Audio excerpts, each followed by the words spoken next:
You're here right now at this moment because tomorrow you want to be somebody greater than the person you are today. You see yourself succeeding, you have a vision, you have a dream. Congratulations. You're already 10 steps ahead of 95% of the world. Imagine if Michael Jordan was scared of missing. He would have never taken a shot. Imagine if Steve Jobs was afraid of people not liking his product. There would be no iPhone. So ask yourself this: do you want to be a person who fears failure, or do you want to be a person who loves success? Which one? Because you're going to have to pick today. And I'll tell you one thing: one is a failure and one is a success. And if you love success, there is nothing that can stop you. All those negative things people say will mean nothing. They're gonna talk about how only 1% make it to the top. Big deal. Wanna know something else? Only 1% stick with that fitness program long enough to see results. Only 1% of nerds stick with that video game long enough to get good at it. Only 1% of relationships stick it out to the end. That doesn't mean you have a 1% chance. It just means you can't behave like the 99%. You'll have to do something better than giving up a month from now. Those are just numbers. You want to talk about numbers? Take a look around you and take a good look around you. Are you like 99% of the people around you? If you are, then you're in the wrong video, my friend. You have to love success just as much, because that's what's going to allow you to get up and go for it. Being scared to fail won't do anything. In fact, when you love success and you start going for it, guess what happens? You're gonna fail. You're gonna fail 10 times, 100 times, maybe even 1,000 times. But that's okay. Failure isn't permanent. Falling isn't permanent. You get right back up and keep going. And this time, you're gonna be stronger, wiser, and you'll be more driven than ever. And for every 10 failures, you'll land one success. You have to love success so much that you're willing to fail 10 times before you can succeed once. That's how a winner does it. First half, I'm not gonna lie, they had us. We weren't defeated, but they had us. But it took guts, it took an attitude. That's all it takes. That's all it takes to be successful, is an attitude. And that's what our coach told us. He said, hey, it's gonna be tough. It's gonna be hard. You're gonna go out there, you're gonna battle, you're gonna fight, you're gonna do it for one, you're gonna do it for one another. Do it for each other, you're gonna do it for yourself, you're gonna do it for us, and you're gonna go out with this win. And we believe that, we truly did.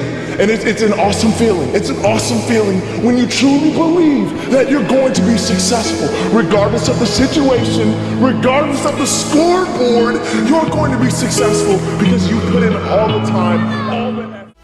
Misses that shot, can't land it, so it is going to be that retake scenario. Crims has the kid. Running close towards CT, Zivnik spots 3 of them out, but it's Olaf again to find device, and Olaf coming in with 4, he wants the ace, and he gets it, there we go, what a superstar performance from that man. I was walking down the street and I saw an old man. Had a hat, suspenders, and a cane. Was about 80 years old. This old man was barely walking. He could walk, but the cane helped a lot. He was struggling. So anyway, he was walking across the street and he ended up falling. So I went over to go help him. And he gets up, says thank you, and we introduced ourselves. Had a little conversation. Told me his name and I told him mine. His name was Robert, by the way. And right as he walked away, I told him, this is what I said: Robert, you should stay inside where it's safe, my friend. And Robert turns around and says to me, I love walking, and I love walking way more than I'm afraid of falling. So I asked him, well, what about your safety? Don't you want to live? And he told me this. These are the exact words he said. He said this: Solo, Living means doing what you love to do. And if I have to fall here and there to do what I want to do in life, then so be it. And he just walked away. Never saw him again. That was it. But that statement really had me thinking, and it had me thinking hard, because I learned something that day. That's when I realized the true key to success. You see, I always thought if I could just fear the act of failing, and if I fear it like crazy, I will succeed. Because I thought the fear would magically motivate me to get out there and start taking action. But after that day, I realized something. I realized it's the love for success that will lead me to succeeding. So just imagine if Robert feared falling. Would he even start walking? Of course not. He wouldn't even do what he loved to do. He would sit at home and take no type of action. But he loved walking. Wasn't even scared to fall. It gave him life. That's what allowed him to get up and do it. He loved walking so much, he was willing to fall 10 times a day just to do it. And you have to be the same. So the next time someone tells you, you're gonna fail, you know what you tell them? Tell them they're right. But you're not afraid to fail. You're not afraid to take action. You're not afraid to jump. You're gonna fail 10 times, but you know what? It's cool. Because on the 11th time, you'll succeed. Oh, you'll succeed, all right. And it'll feel good. And while you're over here living the life of your dreams and complete happiness, guess where they're gonna be? That's right. They'll be failures, the real failures. I applied for Harvard for 10 times, rejected. When KFC came to China, come to my city, 24 people went for the job. 23 people were accepted. I was the only one guy. One of the secret source for Alibaba's success is that we have a lot of women. 47% of our company are women. If you want to win in 21st century, empower others, making sure the other people better than you are, then you will be successful. So I find the women, they think about the others more than they think about themselves. China today is the second largest economy in the world. China should pay attention to the quality of the economy. Just like a human growth, certain time the slow of growth of your body is slow, but you should grow your mind, grow your culture, grow your value, grow your wisdom. I think China is moving to that direction. When you have $1 billion, that's not your money. That's the trust society gives on you. So many people I talked to at that time for Alipay, they say, this is the stupidest idea you have ever got. But I say, I don't care the stupid or clever, as long as people use it. Now we have 800 million people using this Alipay. Tai Chi is about how you balance, how you work, like a competition. People say when I compete with eBay, say, you hate eBay. No, I don't hate eBay. It's a great company. You know, they come, I go. You know, Tai Chi is like, you fight here, I go over there. You put it on the top, I go to down, right? So it's a balance. Many years ago, I want to change the world. Now I think if we want to change the world, we change ourselves. Change ourselves is more important and easier than change the world. And second is that I want to improve the world. Because to change the world may be Obama's job. Because my job is to making sure that my team are happy. Because my team are happy, they can make my customer happy. I remember one of the senior management of Walmart guys came to Hangzhou 5 years ago. I said, maybe in 10 years we'll be bigger than Walmart. He said, young man, you have a good hope. If you want to have 10,000 new customers. You have to build a new warehouse and this, that. For me, 2 servers. Over there where it's When safe. will you learn how to handle my thought, how to handle my emotion? We will give you tools, how to figure this machine out. Whatever the issue, we'll do our best. But this should not be the issue.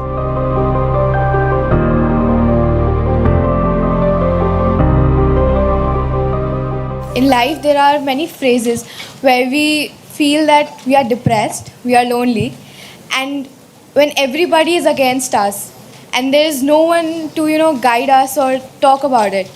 So at that moment, how should we handle it or how should we deal with it? See, this is an unfortunate condition that a whole lot of human beings are in their experience. In their personal experience, life is like me versus the universe. Being in competition with the universe is a stupid thing to do. That's not a competition you must get into. Hello? Me versus the universe is a bad competition to get into. Would you also agree with me?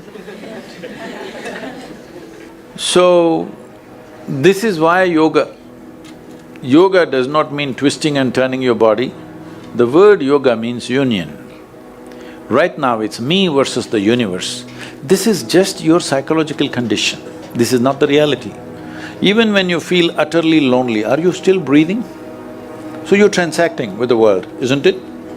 Yes? You only can't get along with the people around you, but atmosphere is okay with you, food is okay if it tastes good, water is okay. You have transaction with the world, isn't it? Your existence is constantly an engagement with the universe, but your mind becomes against the universe. If you create a psychological condition that you're against or you're in competition with the universe or the cosmos, obviously you will feel crushed for small things. Little things will crush you. When I say little things, maybe you failed your examination, maybe you got thrown out of this university, maybe you got fired from a job, maybe somebody ditched you, maybe something else like this happened. These are all small things between life and death. Because you came here with nothing, isn't it? When you die, there is no container service for you. You die with nothing. In spite of that, most people have turned their homes into warehouses. Most people are carrying such a huge baggage on their head as if they're carrying the whole universe on their head. This is their own psychological condition. Your thought and emotion is what you're talking about, right? When are you going to figure out how to handle your thought and emotion? Not hers, not hers, not his, yours. When are you going to learn how to handle my thought and my emotion? At the end of your life? The only problem really with life is just this. Most human beings have taken themselves too seriously. They don't understand. You've seen on the computer screen these pop-ups? Yes. You are a pop-up on this planet. You pop up for 2 seconds and pop out. No, you must see, countless number of people like you and me have walked this planet. They were also big people. Where are they? All topsoil? Topsoil or no? Unless somebody, your friends decide to bury you real deep, fearing that you may rise from the dead. There have been such instances. Or maybe you're planning to go to heaven. Hello? Anybody who talks about a place other than this place as a better place than this is a crime against humanity. My fundamental work is to destroy all heavens so that people will learn to live well here. All these idiots who made a hell out of themselves, they want to go to heaven. They made a mess out of this place and then they want to go to heaven. I'm asking you, do you have any proof Do you have any proof that you are not already in heaven and messing it up? Do you have any proof? You're already in heaven, making a mess out of it. Yes, simply because you are not even learning how to handle your basic faculties of thought and emotion, isn't it? Your only justification is, everybody is like this only. That's how it is in a madhouse. That is how it is in a madhouse, only a doctor looks crazy. So when are you going to handle it? Slowly, at the age of 60? I'm asking. When will you learn how to handle my thought, how to handle my emotion, how to handle my body, how to handle my chemistry? When are you going to figure this? At the end of your life? Because this culture has grown. When to do spirituality means when you're 70, when you're no good for anything else. No, at the earliest possible time, whatever is most profound about you, not about heavens, about this life, everything that you need to know, you must know soonest, isn't it? Only then you live a sensible life. Okay, if I tell you a joke, you won't get offended. Because this is the most serious crowd I've ever seen in the last few years. How many of them are journalism? Most of them? Okay.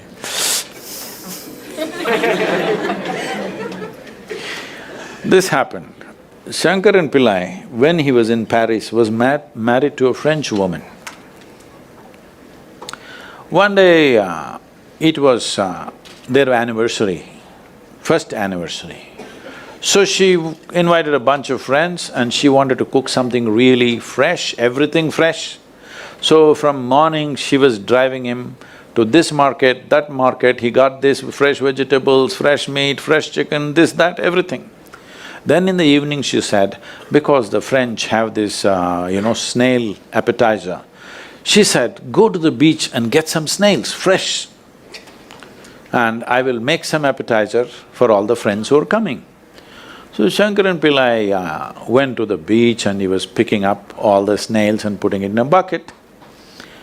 Then he met an old friend, an Indian guy. They hit it off and they were talking about their old times. He just forgot that he's married. You know, when you meet old friends, it happens. And both of them went to a bar and they had a few drinks and he just forgot. Then he realized, then the snails were just climbing out and one snail fell out of the bucket. He realized, oh my God, I'm supposed to take these snails, my wife, French wife, she's waiting. So he said, I need to go, and he went. By then it was already very late. He went, he knew it's not going to be pleasant. So he came near the house and spilled all the snails on the ground, threw away the bucket and went and knocked on the door. The French fury came. He turned back and said, come on you guys, we're almost there, come on, let's go.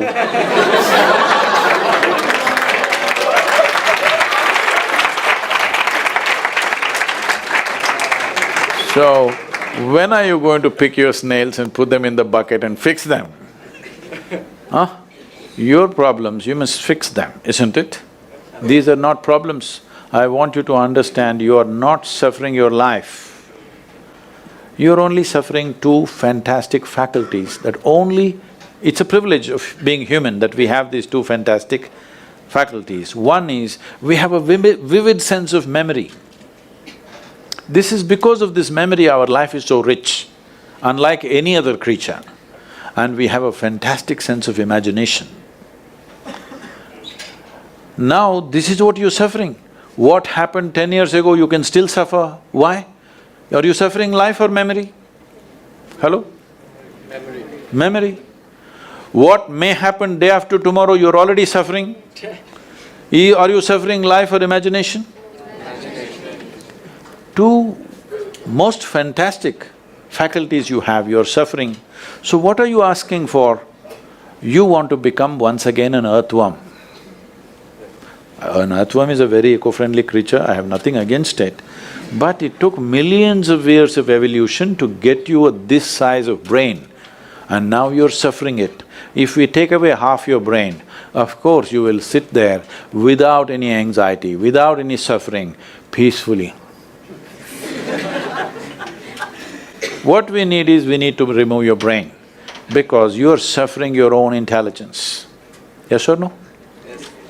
Because we gave you a very complex machine, you have not bothered to read even the user's manual.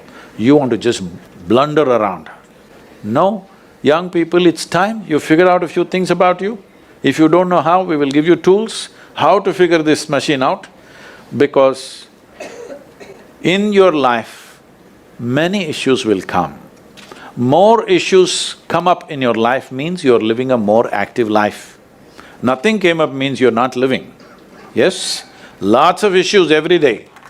I have the maximum number of trouble going on in my life on a daily basis, because so much of activity around the world, global level of activity only with volunteers, okay? Volunteers means nobody is qualified for the job and you can't fire them for inefficiency and they love you, what to do?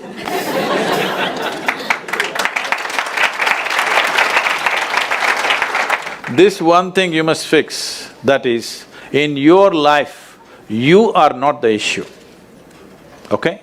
Whatever the issue, we'll do our best, but this should not be… Over their words.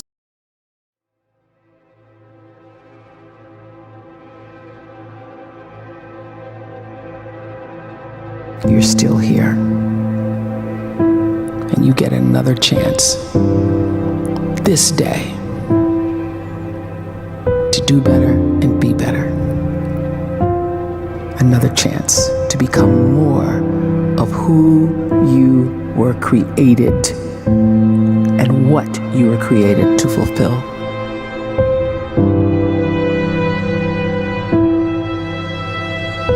Everyone in the world is capable of living outside the role or beyond the roles that they place themselves in, no matter what it is.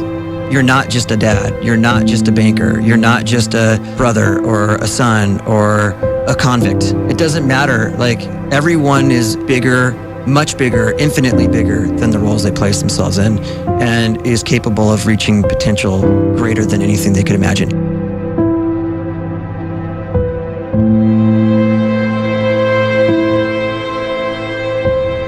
You can live the life you desire. It's right there in front of you. But in order to achieve it, you must first see it, then believe it, and then you must graciously ask and train your brain to help you execute your vision.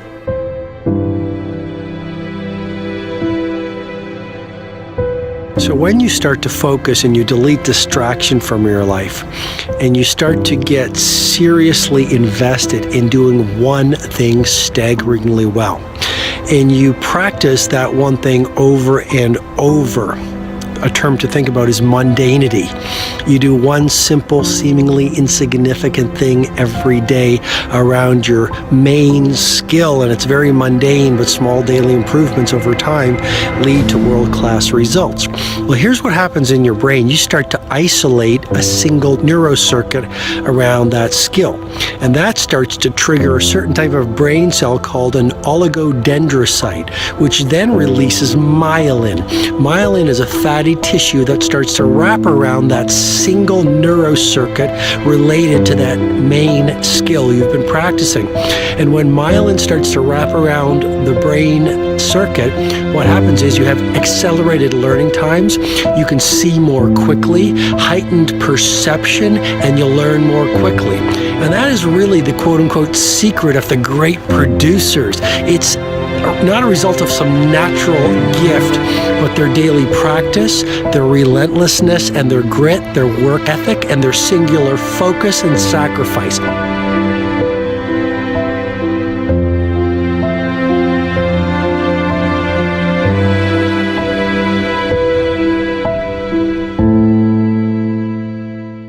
A great life is built not by revolution. A great life is built by evolution. Small and steady wins the race.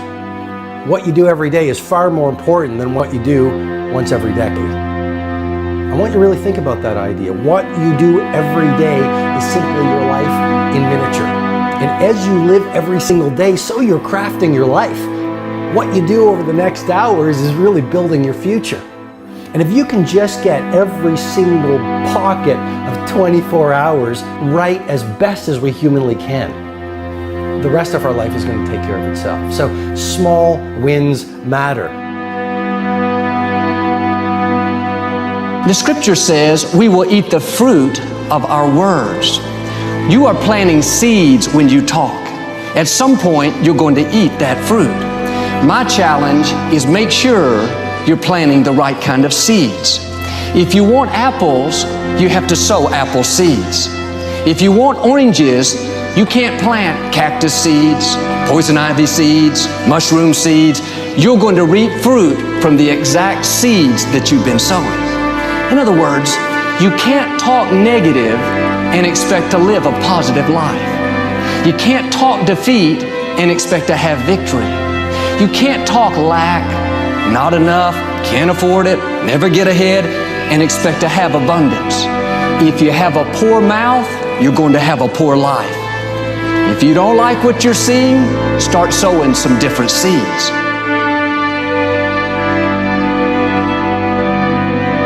We may not realize it, but we're always feeding ourselves.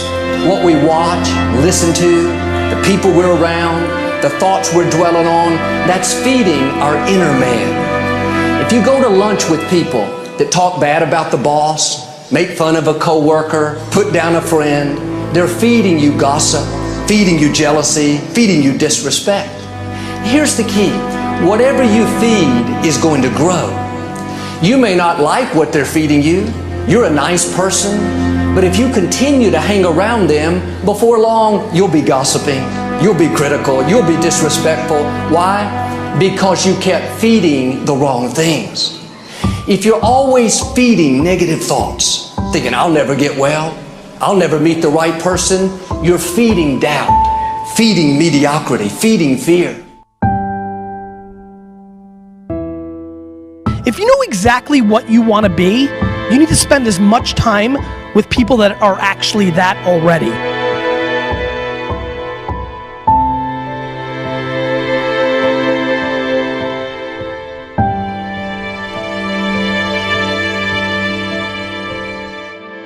You cannot let a fear of failure, or a fear of comparison, or a fear of judgment stop you from doing what's going to make you great. You cannot succeed without this risk of failure. You cannot have a voice without the risk of criticism. And you cannot love without the risk of loss. You must go out and you must take these risks.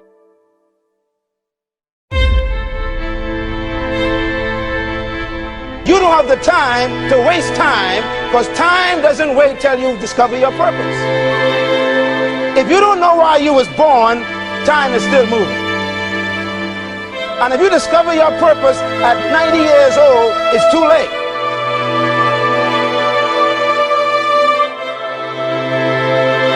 You don't know how young you are. What if you die in 2 years? You're pretty old right now. You got 2 years left. And if you're 50 years old and you're feeling discouraged, well, remember the advice about planting a tree. When's the best time to plant a tree? 20 years ago or today? So if you're 50 and you feel like life left you behind, well, get started right now. Better late than never. Better late than never. Don't think about time and age so much. It gets people distracted. When the whole world's distracted, you be focused.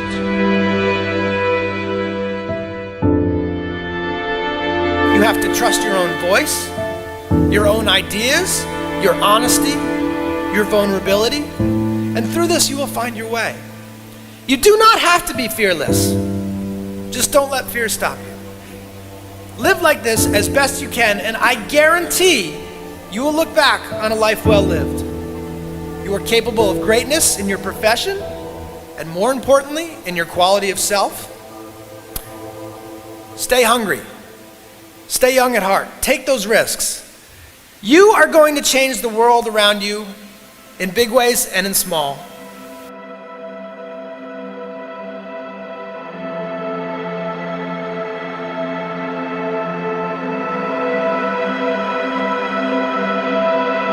But see, anybody, if you want to, can go searching for a good plan, pick it, and start working it. And sure enough, as the time passes, as it surely will 5 years from now, 10 years from now, then you'll be winding up wearing what you want to wear, driving what you want to drive, living where you want to live, become what you want to become. But now's the time to fix the next 10 years. And who can? Anybody.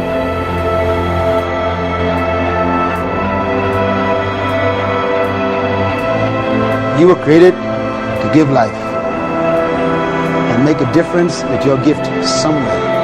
That's why you came to this place.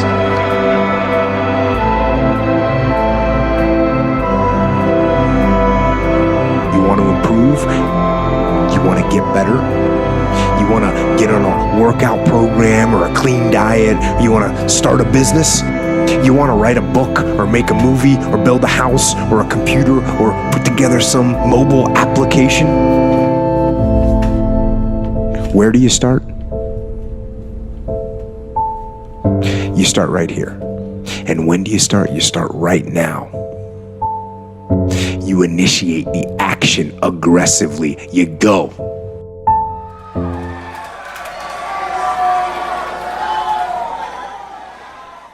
The only difference, I didn't get any smarter. I didn't get any new raw ability. I didn't get better genetics. I simply upgraded one thing, my mindset. I began to believe different things about myself. At this point in my life, it was such a dark period. I started reading about the brain, and I wanted to understand what the nature of the mind was.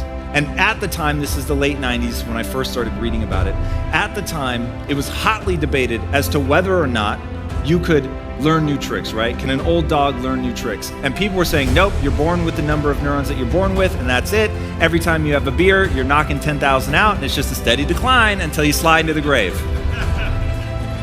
That's what people were talking about. And then there was another group of people that said, no, actually you're forming new neurons every day.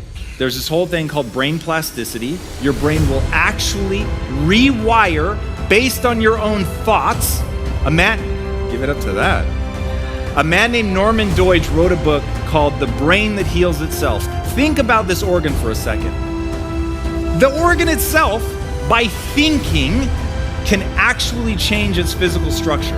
And if you've ever seen footage of the little neurons and axes moving and looking for each other and coming together and reconnecting and then getting wrapped in what's called myelin, it's a fatty tissue that allows for the electrical impulses to travel more rapidly and easier. And because the brain is desperate for caloric efficiency, it always does that which is easiest. The thing that becomes easiest is the thing you repeat. So if you repeat to yourself that you're no good, that you're worse than other people, that you'll never be able to do it, then that's going to be what becomes easy for you to think.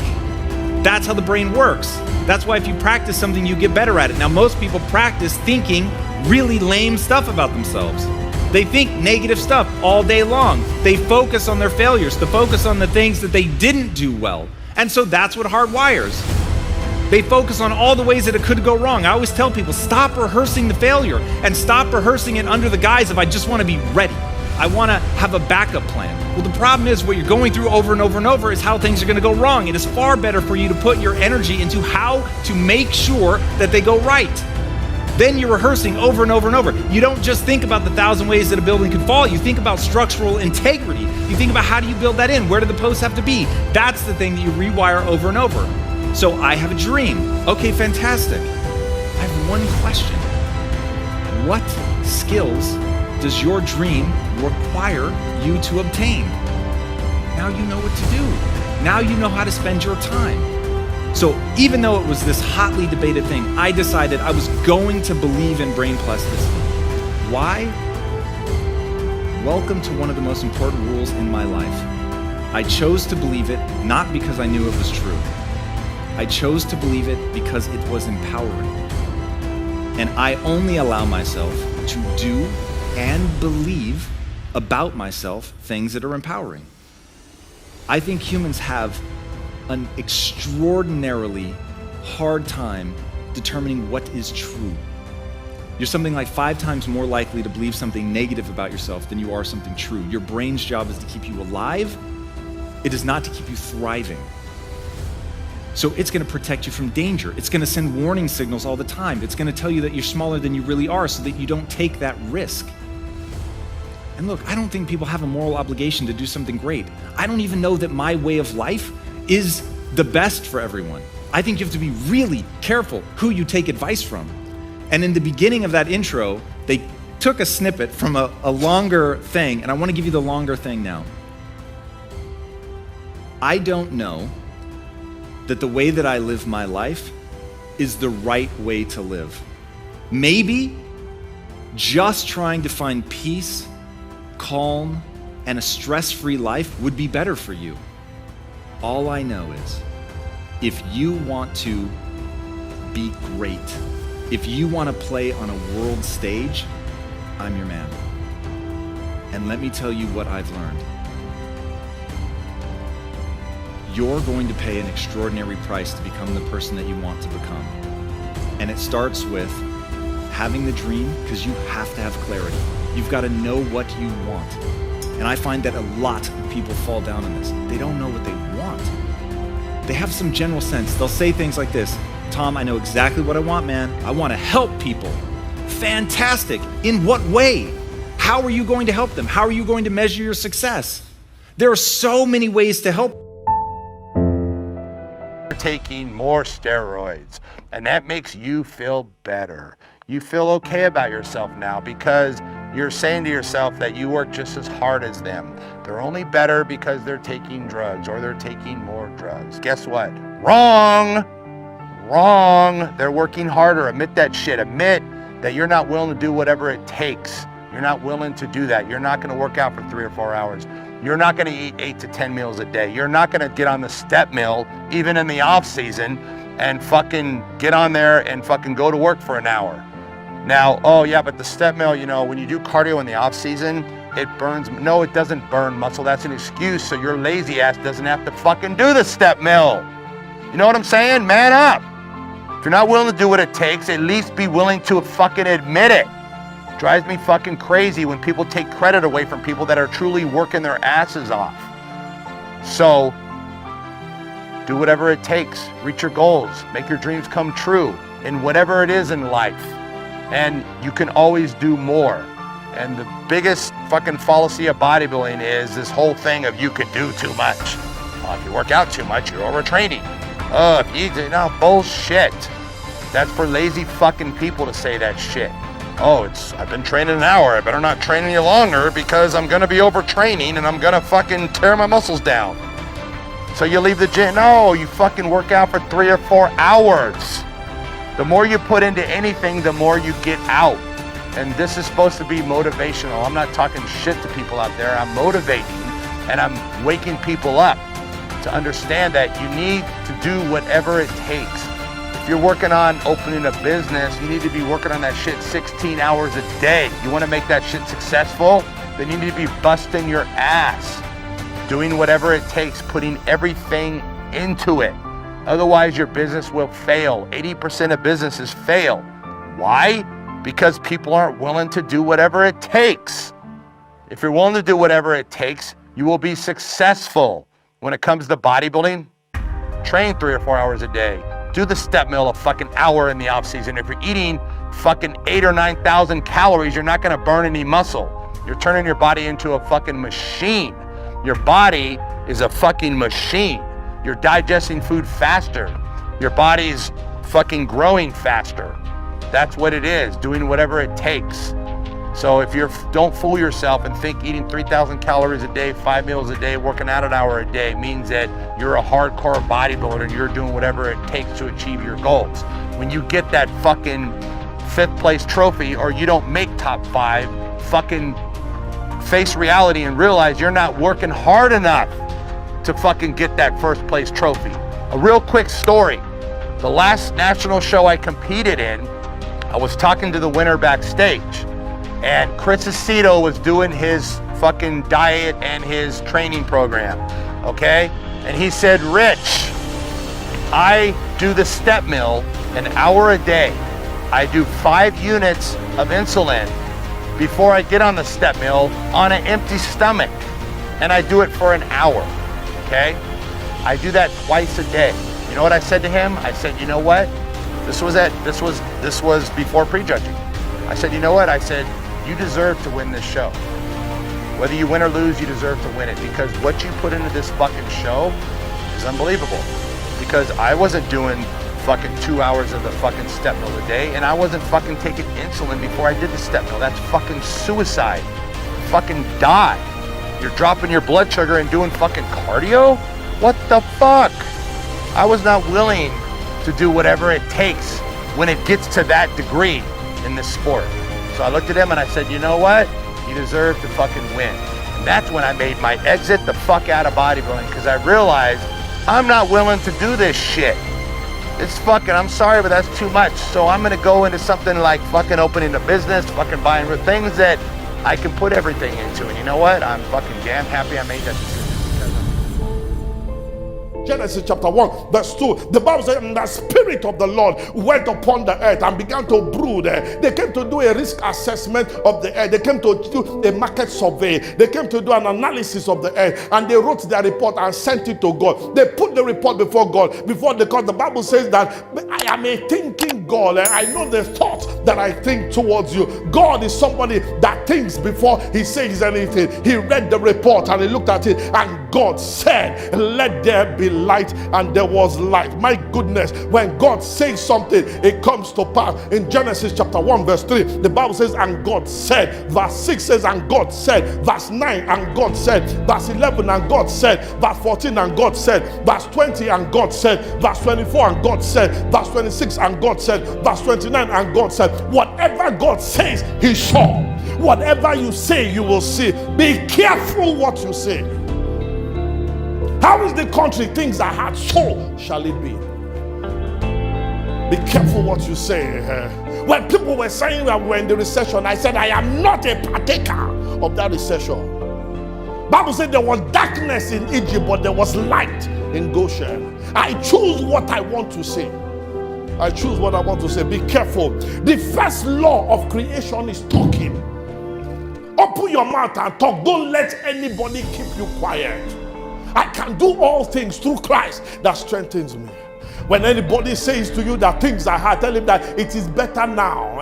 Of the increase of your government there shall be no end. I am the head and not the tail. I shall eat and be filled. If there is nothing within you, tell them that I have become flesh because the word of God has filled me. Well, I wasn't born like this. I didn't look like this. In short, it was the kind of anointing that poverty had pushed me. But I said I shall become one man, fully loaded. Now, when the people see me, before when I didn't have any pack, 6-pack, people were saying that maybe nothing like that. Now I have one amusement park. It is the Lord's doing, and it is marvelous.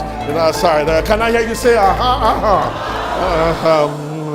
So the first law of creation is talking. And when I read in the Bible in Genesis chapter 1 verse 5, you will notice something significant there. You will hear, and the evening and the morning were the first day. Come on, stay with me now. Verse 8, you will now see that the Bible says, and the evening and the morning were the second day. Verse 8, verse 8, verse 8, stay with me, man. And then in verse 13, you will hear, and the evening and the morning were the third day. Verse 19, it will tell you that, and the evening and the morning were the fourth day. Verse 23, and the evening and the morning were the fifth day. Verse 31, it will tell you, and the evening and the morning were the sixth day. You will never read in the Bible anywhere that the morning and the evening. You will read, and the evening and the morning were the days. In Genesis chapter 1 verse 5, verse 8, verse 13, verse 19, verse 23, and verse 31. You see evening and morning. You will not read morning and evening. You will read evening and morning. Productivity starts at night. Implementation is in daytime. While men slept, transactions were going on. A little sleep, a little slumber, so shall poverty take you on. Productivity starts at night. While men slept, the evil one was sowing tears. The second law of creation is walking. God will roll up his sleeve, remove his suit, remove his kaftan, wear his Timberland boot, his Lee jeans, his denim jacket, roll up his sleeves and go to work. God will walk in the morning, walk in the night, walk in the night, walk in the morning, because he placed the stars. Everything was for their signs and seasons. God was a workaholic. Day and night, day and night. And people always tell me that don't you rest. Man, I saw a scripture in the Bible that stopped me from sleeping. In the book of Genesis chapter 2 and verse 2, the Bible says, and after he had finished his work, he rested. You are not permitted to rest until you are finished.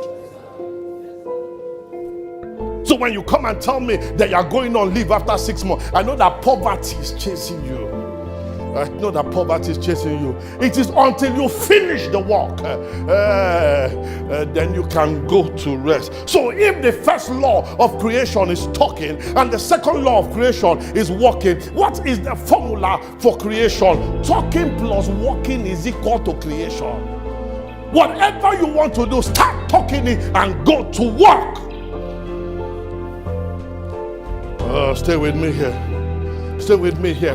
So when God finished and put all those things in Genesis chapter 1 from verse 3 down to verse 24, 25, God had put the structure, put the trees, put the animals, put the water. He put structure in place before he created man. You do not start a business by employing people. You start a business by putting structure.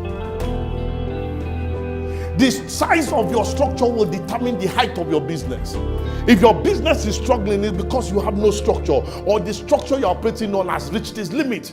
No matter how you try, your business or whatever cannot grow. If you don't have any structure, you can't start a business. I need this radiating church to radiate Abeokuta and take over this whole place.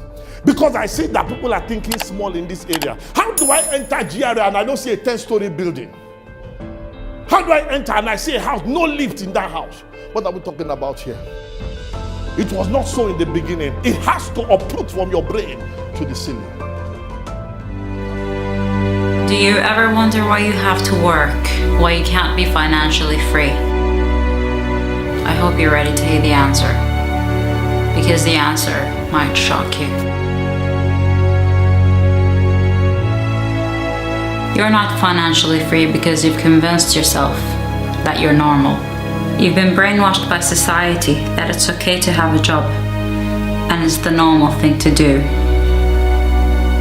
After all, your dad had a job, his dad had a job, and his dad had a job. It's the only way you've ever known, and it's the only way your family's ever known, to bring food to the table and to put a roof on top of your head. But what do you see when you look at your landlord? He owns so many houses and basically doesn't work. When you look at him, you think to yourself, well, he's my landlord. He's probably inherited all those houses. But did he? Or did she? Maybe this landlord did.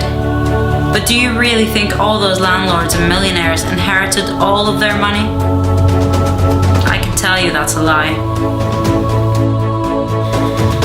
That's a lie you tell yourself, to distance yourself from the rich, to make you feel like you work harder than they do, and yet you earn so little, and they earn so much more. It just makes it like life isn't fair. You tell yourself life is not fair and move on and go back to your 9-to-5 job. It's a way to make you think that they're unworthy of the money they have. But guess what? Especially in our era, there are so many self-made millionaires, with technology being their best friend to reach millions of clients and customers. Now it truly is the easiest time to be self-employed or to become a millionaire with the help of the internet and technology, whatever it is, whether you want to sell on Amazon, whether you want to sell on eBay, whether you want to become an influencer, whether you want to be a YouTuber, whatever you want, you can do it now. So stop convincing yourself that you can't do it. Stop convincing yourself that those rich people didn't do it themselves, because guess what? They did. You're just afraid of admitting it to yourself.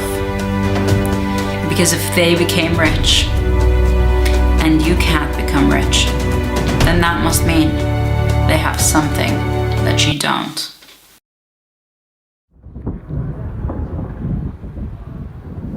And while it's amazing to be financially free, sometimes it's so much easier for us to stay in our comfort zone and bubble of work in 9-to-5 all day, every day. Because at least we don't have to think for ourselves. All we have to do is fill out those paperworks that we have to do every day, and it's not a big deal. We know how to do it, and that's it. We'll get paid at the end of the month, and it'll be fine. But if you want to come out of that bubble, then you gotta work smarter, not harder. You have to think smarter for yourself and focus on your own business. Stop wasting your life and energy on your 9-to-5 job and start thinking of ways to create your own company. Think of your own ways to invest money. Think of your own ways to be financially free. For me, I will be financially free with the help of YouTube and through investing my money in real estate.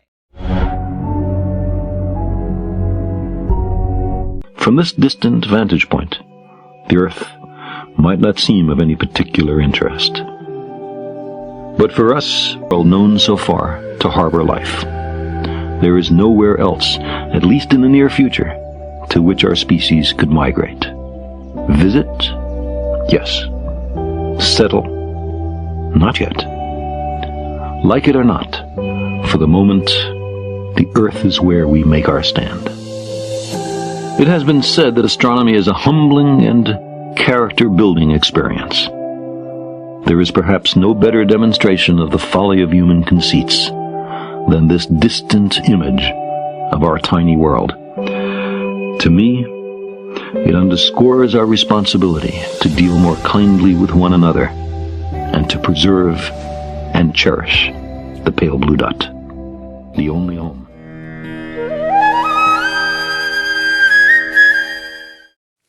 Don't worry about your work, you give it up. What do you want? You want a roof? I'll give you. You want food every day? I'll give you. All you have to do is just sit in one place and be blissful. I will feed you for the rest of your life. Can you do? No, you want to mess up something every day. People say they're only working for a living. I said, don't worry, I'll give you shelter, I'll give you food every day, no problem. All you have to do is, I want to see tears of blissfulness every day. That's all the requirement. You don't have to do any work, you don't have to serve me, you don't have to produce anything, nothing. Just sit here blissfully, we'll feed you, we'll worship you. No. So the problem is not in your work, the problem is not in your life, the problem is not in the world that you live, the problem is just that you have not done the necessary things for this one to flow through this effortlessly, beautifully. The necessary work has not been done and we are just hoping it'll happen by accident. It doesn't happen by accident. Lot of people in the world think United States of America is heaven. But people who live here don't think so at all. Isn't it so? Isn't it?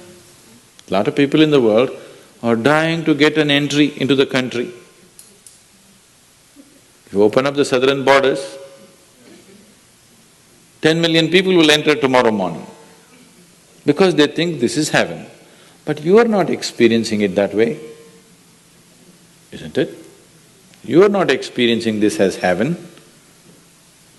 because hell and heaven is not a geographical place. Hell and heaven is what you make out of yourself, isn't it? Too much talk about heaven has been going on because there are too many people who made a hell out of themselves. If you had made a heaven out of yourself, would you talk about going to heaven? If you sit here and you're feeling ecstatic right now, would you aspire to go to heaven, I'm asking? Once it happened, early 20th century,